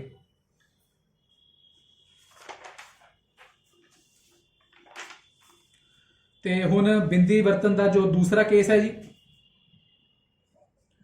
ਉਹ ਹੈ ਬਿਹਾਰੀ। ਸੋ ਬਿਹਾਰੀ ਪਲੱਸ ਆਪਣੇ ਕੋਲ ਜੇ ਨੂਨ ਗੁੰਨਾ ਲੱਗਿਆ ਹੋਵੇ। ਸੋ ਉਦਾਹਰਨ ਦੇ ਤੌਰ ਤੇ ਨੀਂਦ, ਸੋ ਨੂਨ ਗੁੰਨਾ, ਇਸ ਦੇ ਹੇਠਾਂ ਜ਼ੇਰ, ਉਸ ਤੋਂ ਬਾਅਦ ਛੋਟੀ ਏ, ਉਸ ਤੋਂ ਬਾਅਦ ਨੂਨ ਗੁੰਨਾ ਤੇ ਫਿਰ ਦਾਲ। ਸੋ ਇਹ ਨੀਂਦ ਦੇ ਸਪੈਲਿੰਗ ਬਣ ਗਏ ਨੇ। ਸੋ ਇਹ ਜੋ ਸਭ ਤੋਂ ਪਹਿਲਾਂ ਨੂਨ ਲੱਗਿਆ ਆਪਣੇ ਕੋਲ, ਇਸ ਦੇ ਵਾਸਤੇ ਆ ਜਾਏਗਾ ਨੰਨਾ। ਹੁਣ ਇਸ ਦੇ ਹੇਠਾਂ ਜੋ ਹੈ ਜ਼ੇਰ ਹੈ ਤੇ ਉਸ ਤੋਂ ਬਾਅਦ ਛੋਟੀ ਏ ਲੱਗੀ ਹੋਈ ਹੈ, ਇਸ ਲਈ ਇਸ ਦੇ ਵਾਸਤੇ ਆ ਜਾਏਗੀ ਆਪਣੇ ਕੋਲ ਬਿਹਾਰੀ। ਹੁਣ ਇਸ ਤੋਂ ਬਾਅਦ ਆਪਣੇ ਕੋਲ ਜਸਟ ਨੂਨ ਗੁੰਨਾ, ਬਿਹਾਰੀ ਤੋਂ ਜਸਟ ਬਾਅਦ ਆਪਣੇ ਕੋਲ ਨੂਨ ਗੁੰਨਾ ਦੀ ਆਵਾਜ਼ ਆ ਰਹੀ ਹੈ। ਸੋ ਇੱਥੇ ਨਾਲ ਹੀ ਇਹਦੇ ਬਿੰਦੀ ਲੱਗ ਜਾਏਗੀ ਉਸ ਦੇ ਵਾਸਤੇ, ਤੇ ਫਿਰ ਦਾਲ ਦੇ ਵਾਸਤੇ ਆਪਣੇ ਕੋਲ ਆ ਜਾਏਗਾ ਦੱਦਾ। ਇਹ ਬਣ ਗਏ ਜੀ ਨੀਂਦ ਦੇ ਸਪੈਲਿੰਗ। ਸੋ ਨੂਨ ਵਾਸਤੇ ਨੰਨਾ, ਕਿਉਂਕਿ ਨੂਨ ਦੇ ਹੇਠਾਂ ਹੁਣ ਜ਼ੇਰ ਸੀ ਤੇ ਉਸ ਤੋਂ ਬਾਅਦ ਛੋਟੀ ਏ ਸੀ ਤਾਂ ਬਿਹਾਰੀ ਆ ਗਈ। ਉਸ ਤੋਂ ਬਾਅਦ ਨੂਨ ਗੁੰਨਾ ਹੈ, ਸੋ ਬਿਹਾਰੀ ਤੋਂ ਜਸਟ ਬਾਅਦ ਨੂਨ ਗੁੰਨਾ ਲੱਗ ਰਿਹਾ ਤਾਂ ਉਸ ਦੇ ਲਈ ਆਪਣੇ ਕੋਲ ਆ ਗਈ ਬਿੰਦੀ, ਤੇ ਦਾਲ ਦੇ ਵਾਸਤੇ ਆਪਣੇ ਕੋਲ ਆ ਗਿਆ ਦੱਦਾ। ਸੋ ਇਹ ਬਣ ਗਏ ਨੇ ਨੀਂਦ ਦੇ ਸਪੈਲਿੰਗ। ਇਦਾਂ ਹੀ ਜੇ ਆਪਾਂ ਲਿਖਣਾ ਹੋਵੇ ਨਹੀਂ, ਸੋ ਨੂਨ,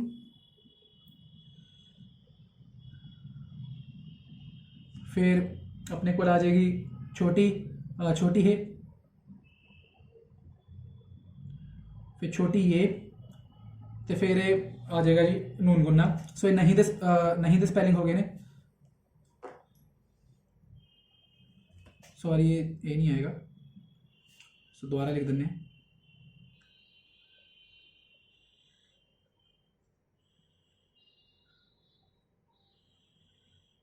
सो इतने दो ही डॉट आनी सी, गलती ने पी लिखा गया। सो ये नहीं इदा लिखा जाएगा जी शाहमुखी दे विच। सो ये नून दे वास्ते जो है अपने को आ जाएगा नन्ना,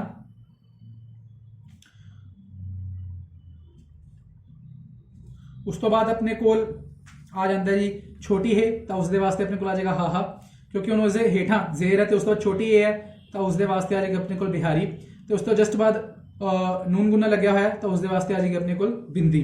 तो नहीं दे स्पैलिंग हो गए। इदा ही जो आप कहने मीह भी अज तो यार मीह बहुत पिया, मीह बहुत पिया अज।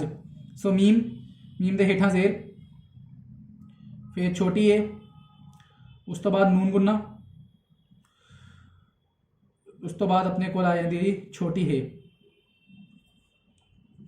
सो मीम के वास्ते अपने को आ जाएगा, सो मीम के वास्ते अपने को आ जाएगा जी मम्मा। हुण उसके हेठा जेर है तो उस तो बाद छोटी ए लगी हुई है तो उसके वास्ते आ गई अपने को बिहारी। उस तो जस्ट बाद नून गुना तो आ गई बिंदी, उस तो बाद छोटी हे लगी है तो हा।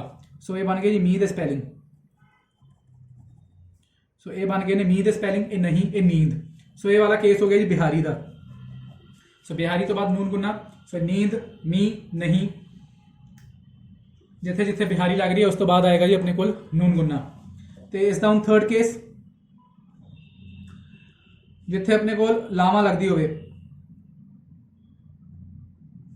तो उस तो बाद अपने को नून गुना हो। सो लावा प्लस नून गुना। उदाहरण के तौर पर आप कहने गेंद, गेंदबाज। सो गेंद, सो पहला तो गाफ, उस तो बाद अपने को आएगा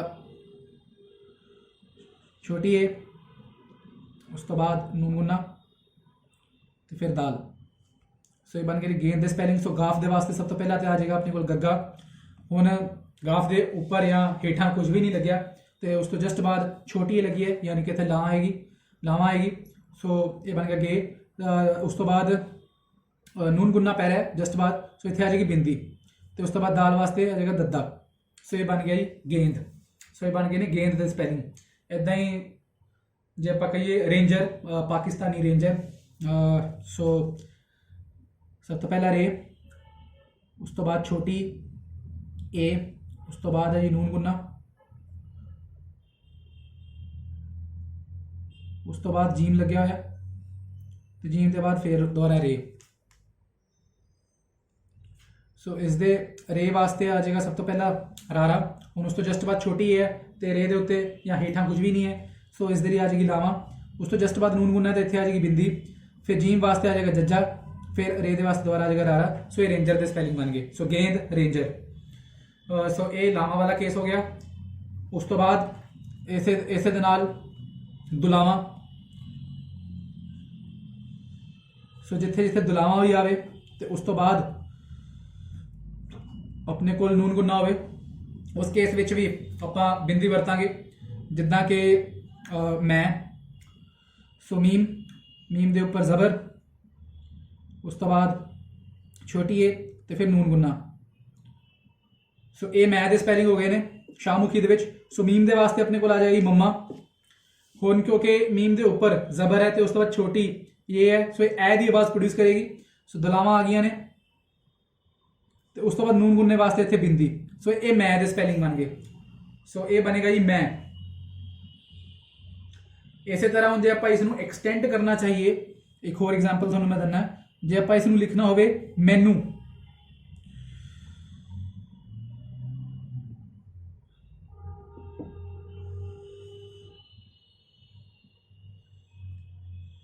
सो ये मैनू के स्पैलिंग इदा बननगे शाहमुखी दे विच।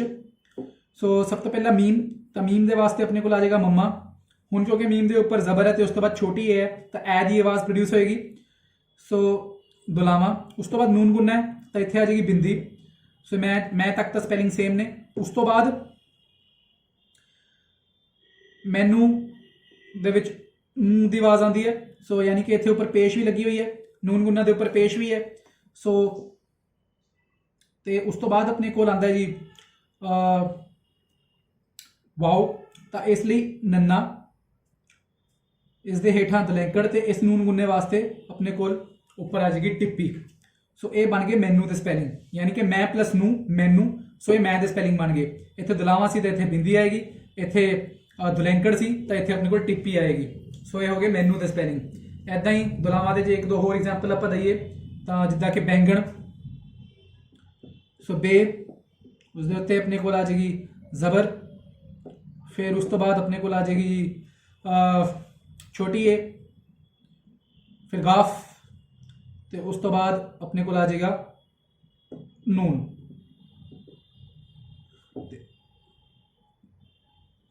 सॉरी गलती हो गई, ये एक नून गुन्ना पाना रह गया। सो बैंगन दोबारा लिख दें। सो बे दे उपर अपने को आ गई जबर। उस तो बाद आ गया अपने को छोटी ए,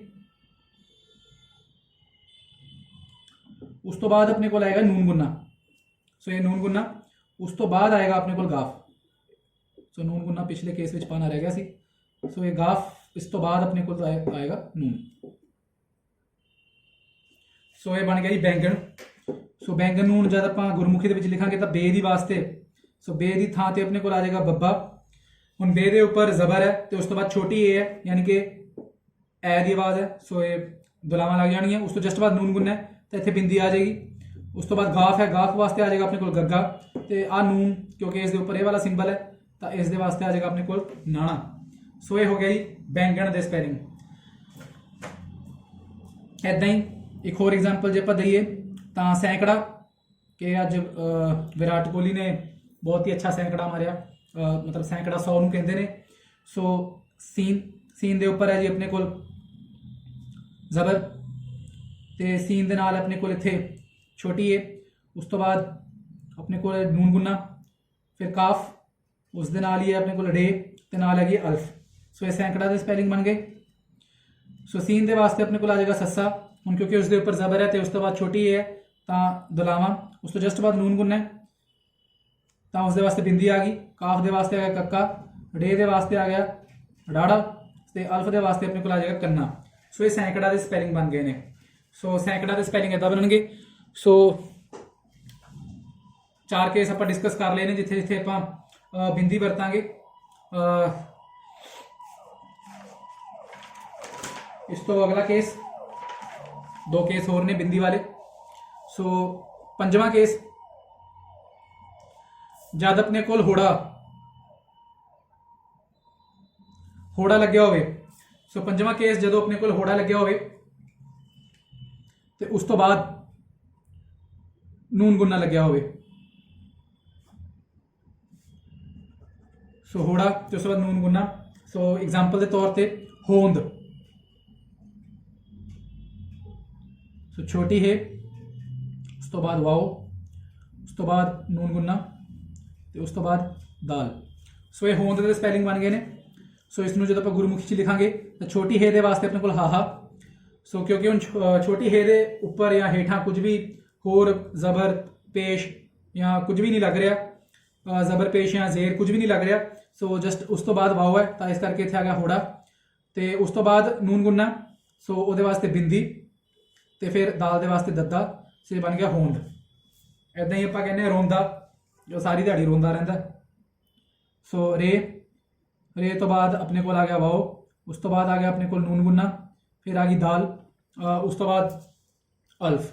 ਸੋ ਰੇ ਦੇ ਵਾਸਤੇ ਆਪਣੇ ਕੋਲ ਆ ਜਾਏਗਾ ਜੀ ਰਾਰਾ, ਉਸ ਤੋਂ ਬਾਅਦ ਵਾਓ ਹੈ ਤਾਂ ਉਸ ਦੇ ਵਾਸਤੇ ਆ ਜਾਏਗਾ ਹੋੜਾ, ਉਸ ਤੋਂ ਬਾਅਦ ਨੂਨ ਗੁੰਨਾ ਤਾਂ ਉੱਥੇ ਆ ਜਾਏਗੀ ਬਿੰਦੀ ਤੇ ਦੇ ਵਾਸਤੇ ਆ ਜਾਏਗਾ ਆਪਣੇ ਕੋਲ ਦੱਦਾ ਤੇ ਫਿਰ ਆ ਗਈ ਅਲਫ ਆਪਣੇ ਕੋਲ। ਸੋ ਅਲਫ ਦੇ ਵਾਸਤੇ ਆਪਣੇ ਕੋਲ ਆ ਰਿਹਾ ਕੰਨਾ। ਸੋ ਇਹ ਬਣ ਗਏ ਨੇ ਰੋਂਦਾ ਦੇ ਸਪੈਲਿੰਗ। ਸੋ ਹੋਂਦ ਤੇ ਰੋਂਦਾ। ਸੋ ਹੋੜਾ ਵਾਲਾ ਕੇਸ ਹੀ ਆਈ ਥਿੰਕ ਤੁਸੀਂ ਸਮਝ ਚੁੱਕੇ ਹੋਵੋਗੇ। ਫਿਰ ਛਠਾ ਤੇ ਆਖਰੀ ਕੇਸ ਬਿੰਦੀ ਵਾਸਤੇ, ਛਠਾ ਤੇ ਆਖਰੀ ਕੇਸ। ਸੋ 6ਵਾਂ ਤੇ ਆਖਰੀ ਕੇਸ ਜੋ ਬਿੰਦੀ ਵਾਸਤੇ ਹੈ ਉਹ ਹੈ ਜੀ ਕਨੌੜਾ। ਸੋ ਕਨੌੜਾ ਪਲਸ ਨੂਨ ਗੁੰਨਾ। ਸੋ ਕਨੌੜਾ ਪਲਸ ਨੂਨ ਗੁੰਨਾ, ਜਿੱਦਾਂ ਕਿ ਆਪਾਂ ਕਹਿੰਦੇ ਆ ਮੇਰੇ ਤਾਂ ਯਾਰ ਰੌਂਗਟੇ ਖੜੇ ਹੋ ਗਏ ਸੀ। ਸੋ ਰੇ, ਉਹਦੇ ਉੱਤੇ ਜ਼ਬਰ, ਉਸ ਤੋਂ ਬਾਅਦ ਵਾਓ, ਉਸ ਤੋਂ ਬਾਅਦ ਨੂਨ ਗੁੰਨਾ, ਫਿਰ ਆਪਣੇ ਕੋਲ ਗਾਫ, ਫਿਰ ਆਪਣੇ ਕੋਲ ਟੇ ਤੇ ਟੇ ਦੇ ਨਾਲ ਆਪਣੇ ਕੋਲ ਵੱਡੀ ਏ ਲੱਗੀ ਹੋਈ ਹੈ। ਸੋ ਇਹ ਰੌਂਗਟੇ ਦੇ ਸਪੈਲਿੰਗ ਹੋ ਗਏ ਨੇ। ਸੋ ਰੇ ਦੇ ਵਾਸਤੇ ਆਪਣੇ ਕੋਲ ਆ ਜਾਏਗਾ ਰਾਰਾ, ਕਿਉਂਕਿ ਰੇ ਦੇ ਉੱਤੇ ਹੁਣ ਜ਼ਬਰ ਲੱਗੀ ਹੋਈ ਹੈ ਤੇ ਉਸ ਤੋਂ ਬਾਅਦ ਵਾਓ ਹੈ ਤਾਂ ਇਹ ਔ ਦੀ ਸਾਊਂਡ ਪ੍ਰੋਡਿਊਸ ਕਰੇਗਾ। ਸੋ ਇੱਥੇ ਆਪਣੇ ਕੋਲ ਆ ਜਾਏਗਾ ਕਨੌੜਾ। ਉਸ ਤੋਂ ਬਾਅਦ ਨੂਨ ਗੁੰਨਾ ਲੱਗਿਆ ਹੋਇਆ ਇਸ ਕਰਕੇ ਇਹਦੇ ਨਾਲ ਹੀ ਬਿੰਦੀ ਆ ਜਾਏਗੀ। ਉਸ ਤੋਂ ਬਾਅਦ ਗਾਫ ਦੇ ਵਾਸਤੇ ਆ ਜਾਏਗਾ ਜੀ ਗੱਗਾ, ਟੇ ਦੇ ਵਾਸਤੇ ਟੈਂਕਾ ਤੇ ਵੱਡੀ ਏ ਦੇ ਵਾਸਤੇ ਜੋ ਕਿ ਏ ਦੀ ਸਾਊਂਡ ਹੀ ਪ੍ਰੋਡਿਊਸ ਕਰ ਰਹੀ ਹੈ ਤਾਂ ਇੱਥੇ ਆ ਜਾਏਗੀ ਆਪਣੇ ਕੋਲ ਲਾਵਾਂ। ਸੋ ਇਹ ਰੌਂਗਟੇ ਦੇ ਸਪੈਲਿੰਗ ਹੋ ਗਏ। ਇੱਦਾਂ ਹੀ ਆਪਾਂ ਕਹਿੰਦੇ ਜੀ ਸੌਂਪ, ਕਿ ਮੈਨੂੰ ਮੇਰੀ ਅਮਾਨਤ ਸੌਂਪ ਦੇ। ਸੋ ਸੀਨ, ਉਸ ਦੇ ਉੱਤੇ ਆਪਣੇ ਕੋਲ ਲੱਗੀ ਹੋਈ ਹੈ ਜ਼ਬਰ, ਫਿਰ ਆਪਣੇ ਕੋਲ ਲੱਗਿਆ ਹੋਇਆ ਵਾਓ, ਫਿਰ ਨੂਨ ਗੁੰਨਾ ਤੇ ਅਖੀਰ ਦੇ ਵਿੱਚ ਲੱਗੀ ਹੋਈ ਪੇ। ਸੋ ਇਹ ਸੌਂਪ ਦੇ ਸਪੈਲਿੰਗ ਹੋ ਗਏ। ਸੋ ਸੀਨ ਦੇ ਵਾਸਤੇ ਆਪਣੇ ਕੋਲ ਆ ਜਾਏਗਾ ਸੱਸਾ, ਕਿਉਂਕਿ ਉਸ ਦੇ ਉੱਪਰ ਹੁਣ ਜ਼ਬਰ ਹੈ ਤੇ ਉਸ ਤੋਂ ਬਾਅਦ ਵਾਓ ਹੈ, ਇਸ ਲਈ ਆਪਣੇ ਕੋਲ ਆ ਗਿਆ ਕਨੌੜਾ। ਨੂਨ ਗੁੰਨਾ ਦੇ ਥਾਂ ਤੇ ਆਪਣੇ ਕੋਲ ਆ ਜਾਏਗੀ ਬਿੰਦੀ ਤੇ ਪੇ ਦੀ ਥਾਂ ਤੇ ਆ ਜਾਏਗਾ ਪੱਪਾ। ਸੋ ਇਹ ਸੌਂਪ ਦੇ ਸਪੈਲਿੰਗ ਹੋ ਗਏ ਨੇ। ਇਸੇ ਤਰ੍ਹਾਂ ਹੁਣ ਜੇ ਆਪਾਂ ਕਹੀਏ ਰੌਂਦ ਜਿਵੇਂ ਕਿ ਗੰਨ ਨੂੰ ਲੈ ਕੇ ਜਿਹੜਾ ਰੌਂਦ ਹੁੰਦਾ ਨਾ ਗੰਨ ਦੇ ਵਿੱਚ। ਸੋ ਰੌਂਦ ਦੇ ਵਾਸਤੇ ਰੇ ਦੇ ਉੱਤੇ ਆਪਣੇ ਕੋਲ ਲੱਗੀ ਹੋਈ ਹੈ ਜ਼ਬਰ, ਉਸ ਤੋਂ ਬਾਅਦ ਆਪਣੇ ਕੋਲ ਲੱਗਿਆ ਵਾਓ ਤੇ ਉਸ ਤੋਂ ਬਾਅਦ ਨੂਨ ਗੁੰਨਾ ਤੇ ਫਿਰ ਆਪਣੇ ਕੋਲ ਦੇ। ਸੋ ਇਹ ਰੌਂਦ ਦੇ ਸਪੈਲਿੰਗ ਹੋ ਗਏ ਨੇ। ਸੋ ਰੇ ਦੇ ਵਾਸਤੇ ਰਾਰਾ, ਉਸ ਦੇ ਉੱਪਰ ਕਿਉਂਕਿ ਆਪਣੇ ਕੋਲ ਹੁਣ ਜ਼ਬਰ ਲੱਗੀ ਹੋਈ ਸੀ ਤੇ ਉਸ ਤੋਂ ਬਾਅਦ ਆਪਣੇ ਕੋਲ ਵਾਓ ਹੈ, ਇਸ ਕਰਕੇ ਇਹ ਹੋ ਗਿਆ ਜੀ ਔਂਕੜ ਤੇ ਉਸ ਤੋਂ ਬਾਅਦ ਨੂਨ ਗੁੰਨਾ ਲੱਗਿਆ ਹੋਇਆ, ਇਸ ਵਾਸਤੇ ਇੱਥੇ ਆ ਗਈ ਬਿੰਦੀ ਤੇ ਫਿਰ ਦੇ ਵਾਸਤੇ ਆ ਜਾਏਗਾ ਆਪਣੇ ਕੋਲ ਦੱਦਾ। ਸੋ ਇਹ ਬਣ ਗਈ ਜੀ ਰੌਂਦ। ਸੋ ਇਹ 6 ਕੇਸ ਇੱਥੇ ਆਪਾਂ ਬਿੰਦੀ ਵਰਤਾਂਗੇ। ਸੋ ਇਹਦੇ ਨਾਲ ਹੁਣ ਟਿੱਪੀ ਤੇ ਜੋ ਬਿੰਦੀ ਦੋਨਾਂ ਦੇ ਕੇਸ ਖਤਮ ਹੁੰਦੇ ਨੇ। ਸੋ ਮੈਂ ਆਸ ਕਰਦਾ ਕਿ ਤੁਹਾਨੂੰ ਸਮਝ ਆ ਚੁੱਕਿਆ ਹੋਵੇਗਾ ਚੰਗੀ ਤਰ੍ਹਾਂ ਇਨ ਕੇਸ ਤੁਹਾਨੂੰ ਕੁਝ ਡਾਊਟ ਹੋਵੇ ਜਾਂ ਚੰਗੀ ਤਰ੍ਹਾਂ ਸਮਝ ਨਾ ਆਇਆ ਹੋਵੇ ਤਾਂ ਤੁਸੀਂ ਕਮੈਂਟ ਸੈਕਸ਼ਨ ਦੇ ਵਿੱਚ ਕਮੈਂਟ ਕਰਕੇ ਪੁੱਛ ਸਕਦੇ ਹੋ, ਅਸੀਂ ਤੁਹਾਡਾ ਡਾਊਟ ਦੂਰ ਕਰਨ ਦੀ ਕੋਸ਼ਿਸ਼ ਕਰਾਂਗੇ। ਸੋ ਇਹ ਬੇਸਿਕਲੀ ਥੋੜ੍ਹਾ ਜਿਹਾ ਡਿਫਿਕਲਟ ਹੈ, ਬਟ ਜਿੱਦਾਂ ਤੁਸੀਂ ਹੌਲੀ ਹੌਲੀ ਸਿੱਖੋਗੇ, ਪੜ੍ਹੋਗੇ, ਲਿਖੋਗੇ, ਉੱਦਾਂ ਤਾਂ ਤੁਹਾਨੂੰ ਹੌਲੀ ਹੌਲੀ ਸਮਝ ਆਉਂਦੀ ਜਾਏਗੀ ਕਿ ਬਿੰਦੀ ਤੇ ਟਿੱਪੀ ਇਹ ਮਤਲਬ ਕਿੱਥੇ ਕਦੋਂ ਵਰਤਣੀ ਹੈ।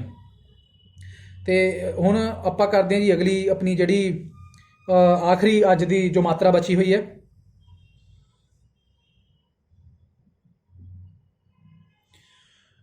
ਸੋ ਉਹ ਆਪਣੀ ਮਾਤਰਾ ਹੈ ਜੀ ਅਦਕ। ਸੋ 13ਵੀਂ ਅਤੇ ਆਖਰੀ ਮਾਤਰਾ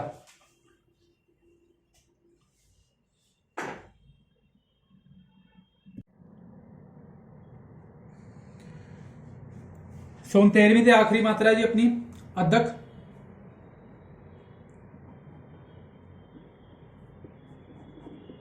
ਸੋ ਅਦਕ ਆਪਣੀ 13ਵੀਂ ਤੇ ਆਖਰੀ ਮਾਤਰਾ ਤੇ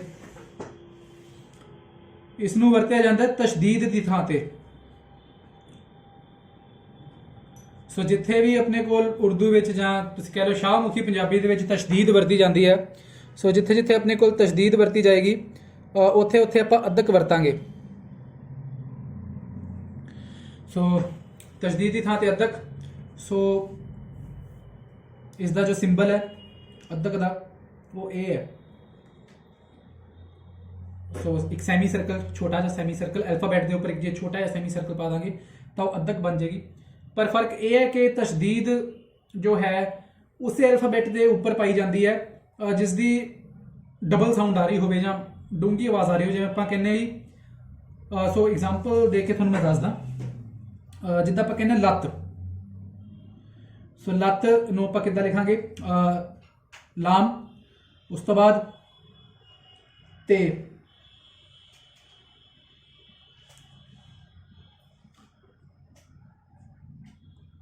ਸੋ ਲਾਮ ਉਸ ਤੋਂ ਬਾਅਦ ਤੇ ਇਸ ਦੇ ਉੱਪਰ ਤਸ਼ਦੀਦ ਆਉਂਦੀ ਹੈ ਕਿਉਂਕਿ ਜੋ ਡੂੰਘੀ ਆਵਾਜ਼ ਹੈ, ਜੋ ਡਬਲ ਆਵਾਜ਼ ਹੈ, ਡਬਲ ਸਾਊਂਡ ਹੈ, ਜਾਂ ਤੁਸੀਂ ਕਹਿ ਲਓ ਕਿ ਜੋ ਜਿਸ ਤੇ ਜ਼ਿਆਦਾ ਸਟ੍ਰੈਸ ਦਿੱਤਾ ਜਾ ਰਿਹਾ ਹੈ ਲੱਤ ਬੋਲਦੇ ਹੋਏ, ਉਹ ਤੇ ਹੈ। ਪਰ ਜਦੋਂ ਇਸ ਨੂੰ ਹੁਣ ਆਪਾਂ ਗੁਰਮੁਖੀ ਦੇ ਵਿੱਚ ਲਿਖਾਂਗੇ ਤਾਂ ਲਾਮ ਦੇ ਥਾਂ ਤੇ ਆ ਜਾਏਗਾ ਆਪਣੇ ਕੋਲ ਲੱਲਾ, ਤੇ ਦੀ ਥਾਂ ਤੇ ਆਪਣੇ ਕੋਲ ਆਏਗਾ ਜੀ ਤੱਤਾ। ਤਾਂ ਹੁਣ ਤਸ਼ਦੀਦ ਇੱਥੇ ਤੇ ਦੇ ਉੱਤੇ ਪੈ ਰਹੀ ਹੈ, ਪਰ ਜਿਹੜੀ ਅਦਕ ਹੈ ਉਹ ਇਸ ਕੇਸ ਵਿੱਚ ਲੱਲੇ ਦੇ ਉੱਤੇ ਪਏਗੀ। ਯਾਨੀ ਕਿ ਜਿਸ ਅਲਫਾਬੈਟ ਦੇ ਉੱਤੇ ਤਸ਼ਦੀਦ ਪੈਂਦੀ ਹੈ ਉਸ ਤੋਂ ਪਹਿਲਾਂ ਜਿਹੜਾ ਅਲਫਾਬੈਟ ਆ ਰਿਹਾ ਹੈ ਉਸ ਦੇ ਉੱਪਰ ਅਦਕ ਪਏਗੀ ਗੁਰਮੁਖੀ ਪੰਜਾਬੀ ਦੇ ਵਿੱਚ। ਸੋ ਲੱਤ ਲਿਖਦੇ ਵੇਲੇ ਤੇ ਦੇ ਉੱਪਰ ਤਸ਼ਦੀਦ ਆ ਰਹੀ ਸੀ, ਪਰ ਗੁਰਮੁਖੀ ਵਿੱਚ ਤੱਤੇ ਦੇ ਉੱਪਰ ਅਦਕ ਨਹੀਂ ਆਏਗੀ, ਉਸ ਤੋਂ ਪਹਿਲਾਂ ਜੋ ਅਲਫਾਬੈਟ ਹੈ ਉਸ ਦੇ ਉੱਪਰ ਆਏਗੀ। ਯਾਨੀ ਕਿ ਇੱਥੇ ਲਾਮ ਦੇ ਉੱਪਰ ਕਹਿ ਲਓ ਲਾਮ ਦੀ ਥਾਂ ਤੇ ਲੱਲਾ ਆਇਆ ਤਾਂ ਉਸ ਦੇ ਉੱਪਰ ਅਦਕ ਆਏਗੀ। ਸੋ ਇਹ ਆਪਾਂ ਧਿਆਨ ਰੱਖਣਾ। ਇੱਦਾਂ ਹੀ ਜੇ ਮੈਂ ਹੋਰ ਐਗਜ਼ਾਮਪਲਸ ਦੇਵਾਂ ਤਾਂ ਆਪਾਂ ਜਿਵੇਂ ਕਹਿੰਦੇ ਸੱਚ, ਤਾਂ ਸੀਨ, ਚੇ, ਤੇ ਚੇ ਦੇ ਉੱਪਰ ਇੱਥੇ ਹੁਣ ਆਪਣੇ ਕੋਲ ਤਸ਼ਦੀਦ ਲੱਗੀ ਹੋਈ ਹੈ। ਸੋ ਤਸ਼ਦੀਦ ਜੋ ਇੱਥੇ ਆਪਣੇ ਕੋਲ ਚੇ ਦੇ ਉੱਪਰ ਲੱਗੀ ਹੋਈ ਹੈ, ਤਾਂ ਸੀਨ ਦੀ ਥਾਂ ਤੇ ਆਪਣੇ ਕੋਲ ਆ ਜਾਏਗਾ ਸੱਸਾ, ਚੇ ਦੀ ਥਾਂ ਤੇ ਆਪਣੇ ਕੋਲ ਆ ਜਾਏਗਾ ਚੱਚਾ। ਪਰ ਚੇ ਦੇ ਉੱਤੇ ਤਸ਼ਦੀਦ ਲੱਗੀ ਹੋਈ ਸੀ, ਇਸ ਦਾ ਮਤਲਬ ਇਹ ਹੈ ਕਿ ਹੁਣ ਜੋ ਅਦਕ ਲੱਗਣੀ ਹੈ ਉਹ ਚੱਚੇ ਦੇ ਉੱਪਰ ਨਹੀਂ ਲੱਗੇਗੀ, ਉਸ ਤੋਂ ਪਹਿਲਾਂ ਜੋ ਅਲਫਾਬੈਟ ਆ ਰਿਹਾ ਹੈ ਜੋ ਕਿ ਸੱਸਾ ਹੈ ਉਸ ਦੇ ਉੱਪਰ ਲੱਗੇਗੀ। ਸੋ ਇਹ ਸੱਚ ਦੇ ਸਪੈਲਿੰਗ ਹੋ ਗਏ ਨੇ। ਇੱਦਾਂ ਹੀ ਜੇ ਆਪਾਂ ਬੋਲੀਏ ਕਿ ਪੱਤਾ, ਕਿ ਦਰਖਤਾਂ ਤੇ ਜਿਵੇਂ ਪੱਤੇ ਲੱਗੇ ਹੁੰਦੇ ਨੇ, ਪੱਤਾ। ਸੋ ਪੇ, ਉਸ ਤੋਂ ਬਾਅਦ ਹੈ ਜੀ ਤੇ,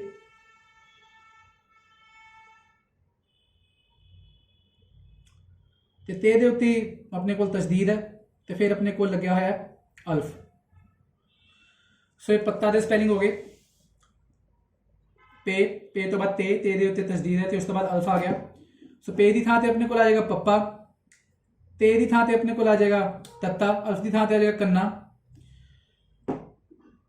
ਤੇ ਤਸ਼ਦੀਦ ਜੋ ਕਿ ਹੁਣ ਤੇ ਦੇ ਉੱਤੇ ਆ ਰਹੀ ਸੀ ਤਾਂ ਕਾਇਦੇ ਨਾਲ ਤੱਤੇ ਦੇ ਉੱਤੇ ਆਉਣੀ ਚਾਹੀਦੀ ਸੀ, ਪਰ ਜਿੱਦਾਂ ਕਿ ਮੈਂ ਤੁਹਾਨੂੰ ਦੱਸਿਆ ਕਿ ਇੱਕ ਅਲਫਾਬੈਟ ਪਹਿਲਾਂ ਆਏਗੀ, ਸੋ ਤੱਤੇ ਤੇ ਨਹੀਂ ਆਏਗੀ, ਉਹ ਪੱਪੇ ਦੇ ਉੱਤੇ ਆਏਗੀ। ਸੋ ਇਹ ਪੱਤਾ ਦੇ ਸਪੈਲਿੰਗ ਹੋ ਗਏ। ਤੇ ਆਮ ਹੀ ਮੈਂ ਵੇਖਿਆ ਕਿ ਗੁਰਮੁਖੀ ਸੌਰੀ ਸ਼ਾਹਮੁਖੀ ਪੰਜਾਬੀ ਲਿਖਦੇ ਵੇਲੇ ਉਰਦੂ ਲਿਖਦੇ ਵੇਲੇ ਆਪਾਂ ਤਸਦੀਦ ਨਹੀਂ ਵਰਤਦੇ, ਪਰ ਗੁਰਮੁਖੀ ਦੇ ਵਿੱਚ ਇਹ ਵਰਤਣੀ ਜ਼ਰੂਰੀ ਹੈ। ਜੇ ਆਪਾਂ ਅੱਧਕ ਨਹੀਂ ਵਰਤਾਂਗੇ ਤਾਂ ਇਹੀ ਪੱਤਾ ਦੇ ਥਾਂ ਤੇ ਹੁੰਦਾ ਪਤਾ, ਇਹ ਹੋਣਾ ਸੀ ਪਤਾ, ਤੇ ਪਤਾ ਕੀ ਹੁੰਦਾ ਐਡਰੈਸ, ਤਾਂ ਫਿਰ ਇਹਦੇ ਇਹ ਸਪੈਲਿੰਗ ਬਣਨੇ ਸੀ।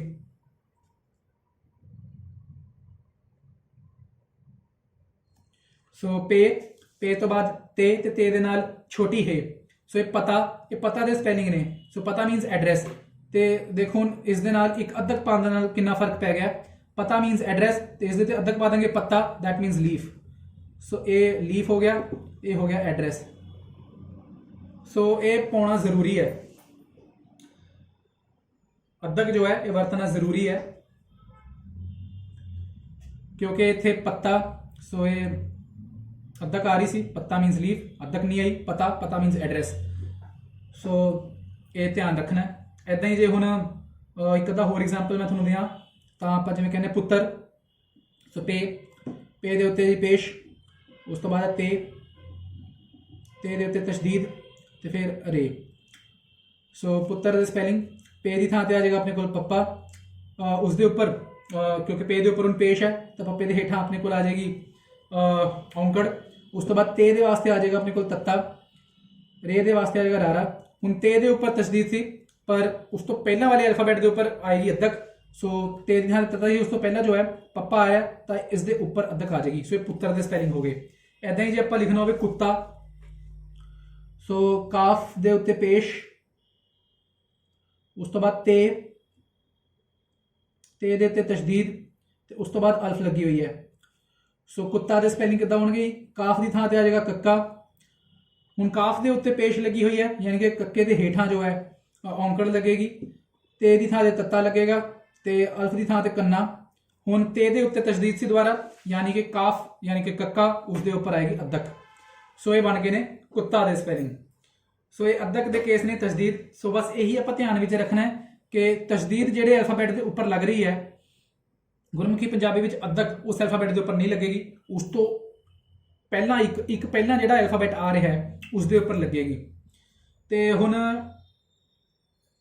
ਇਹਦੇ ਨਾਲ ਹੀ ਅੱਜ ਦਾ ਲੈਕਚਰ ਜੋ ਹੈ ਸਮਾਪਤ ਹੁੰਦਾ ਹੈ, ਇੱਥੇ ਲੈਕਚਰ ਖਤਮ ਹੁੰਦਾ ਹੈ ਜੀ। ਆਖਰੀ ਲੈਕਚਰ ਹੋਏਗਾ ਹੁਣ ਅਗਲੇ ਮੰਗਲਵਾਰ, ਤੇ ਉਸ ਦੇ ਵਿੱਚ ਅਸੀਂ ਤੁਹਾਨੂੰ ਕੁਝ ਐਕਸੈਪਸ਼ਨਸ, ਗ੍ਰਾਮੈਟੀਕਲ ਰੂਲਸ ਦੱਸਾਂਗੇ। ਇਹ ਜਿੰਨੀਆਂ ਵੀ ਮਾਤਰਾਵਾਂ ਆਪਾਂ ਕੀਤੀਆਂ ਨੇ, ਜੋ ਮੈਂ ਤੁਹਾਨੂੰ ਇਹਦੇ ਰੂਲਸ ਦੱਸੇ ਨੇ 99% ਉਹੀ ਰੂਲਸ ਫੋਲੋ ਹੋਣੇ ਨੇ। 1% ਜੋ ਆ ਉਹ ਐਕਸੈਪਸ਼ਨਸ ਦਾ, ਕਿ ਕਿਤੇ ਉਹ ਵਾਲਾ ਰੂਲ ਫੋਲੋ ਨਹੀਂ ਹੁੰਦਾ, ਦੀ ਥਾਂ ਤੇ ਕੁਝ ਹੋਰ ਮਾਤਰਾ ਲੱਗ ਜਾਂਦੀ ਹੈ। ਲੱਗਣੀ ਕੁਝ ਹੋਰ ਮਾਤਰਾ ਚਾਹੀਦੀ ਹੈ ਕਾਇਦੇ ਨਾਲ, ਪਰ ਲੱਗਦੀ ਕੁਝ ਹੋਰ ਹੈ। ਸੋ ਗ੍ਰਾਮੈਟੀਕਲ ਰੂਲਸ ਨੇ ਥੋੜੇ ਬਹੁਤ, ਉਹ ਆਖਰੀ ਲੈਕਚਰ ਵਿੱਚ ਅਸੀਂ ਤੁਹਾਨੂੰ ਦੱਸਾਂਗੇ। ਸੋ ਕੋਈ ਵੀ ਡਾਊਟ ਹੋਵੇ ਅੱਜ ਦੇ ਲੈਕਚਰ ਦੇ ਵਿੱਚ ਤਾਂ ਤੁਸੀਂ ਕਮੈਂਟ ਕਰਕੇ ਪੁੱਛ ਸਕਦੇ ਹੋ। ਮਿਲਦੇ ਹਾਂ ਜੀ ਅਗਲੇ ਮੰਗਲਵਾਰ ਆਖਰੀ ਲੈਕਚਰ ਦੇ ਵਿੱਚ।